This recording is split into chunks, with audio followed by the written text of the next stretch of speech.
Autre actualité, celle de François Fillon, qui est donc à la Villette. Meeting, c'est à 15h, dans une semaine très compliquée. Alors ce matin, chez nos confrères du JDD, il revient sur cette affaire Pénélope. C'est la question de la probité finalement qui est au sens de tout ça, parce que la justice va faire son travail.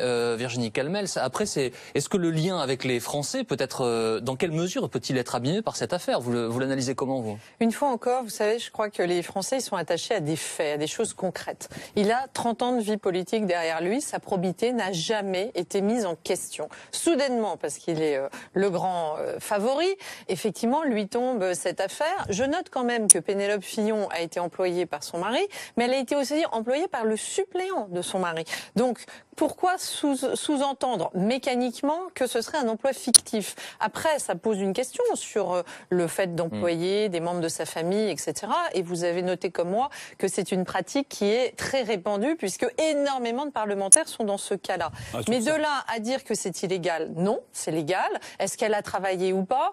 Il est en train d'en apporter. C'est pour ça que je vous pose pas la question d'un point de vue du droit, mais plutôt, là, en l'occurrence, un peu de la morale. C'est-à-dire que les Français découvrent, pour certains, cette pratique.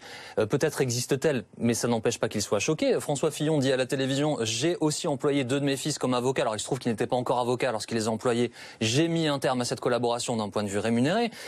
Est-ce que ça abîme durablement ou pas ce lien? Moi, je ne crois pas. Pourquoi? Parce que une fois encore, c'est vrai qu'on a des vrais questionnements, des vrais sujets sur la moralisation de la vie politique. Mais là, on est... Alors, effectivement, ce qui choque, c'est qu'en plus, on livre en pâture aux gens des sommes cumulées, donc ça paraît des sommes très importantes. Après, pardon, excusez-moi, mais 500 000 euros, et même sur 8 ans, ça reste très important pour la plupart des Français. Bien sûr, mais c'est ce que je dis. Mais une fois encore, il faut regarder par rapport à ce qui est l'enveloppe, qui est allouée sur plusieurs, leurs différents employés, en fait, assistants parlementaires. Et puis après, c'est parce que c'est sa femme que soudain, on imagine que nécessairement ce serait un emploi fictif.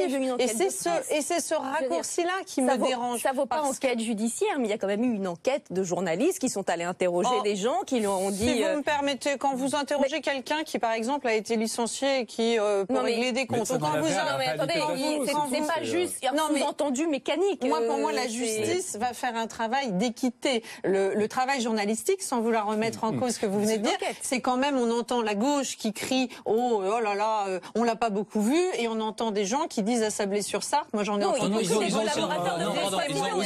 ont aussi interrogé les autres collaborateurs parlementaires de Marc Joulot. À l'Assemblée. Mais en revanche, à Sablé-sur-Sarthe, moi j'ai entendu beaucoup de témoignages à la télé ou à la radio qui disaient le contraire. Donc une fois encore, il y a une enquête, elle va aller à son terme. Mais il me semble qu'il faut aussi appréhender ça dans un ensemble. 30 ans de vie politique, jamais entachée.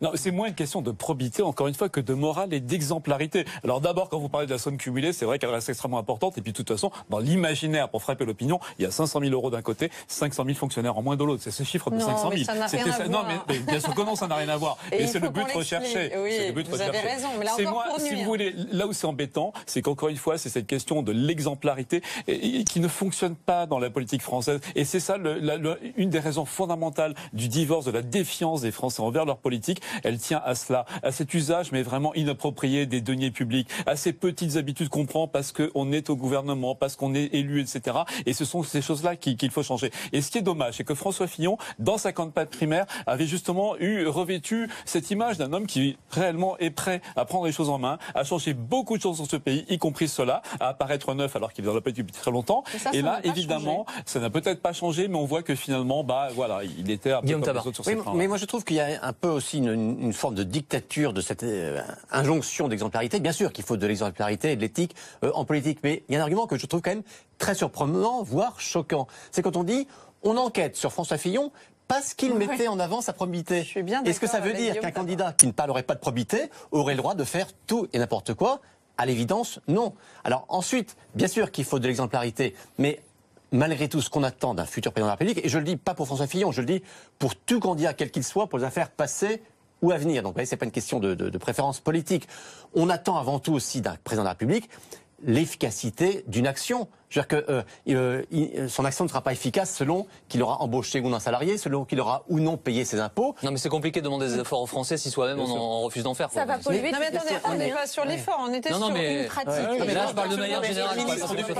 C'est légal, il n'y a pas de problème. Mais là encore, c'est légal. De l'autre côté, moi, je note quand même qu'on est sur des affaires qui sont, en questionnement. Moi, quand je sens qu'Emmanuel Macron est le candidat de François Hollande et que l'Élysée interfère dans sa propre campagne en ce moment, je pense que ça pose d'autres questions qui sont au-delà de l'éthique et de la morale, qui sont de la légalité pour le coup. Nous allons poursuivre.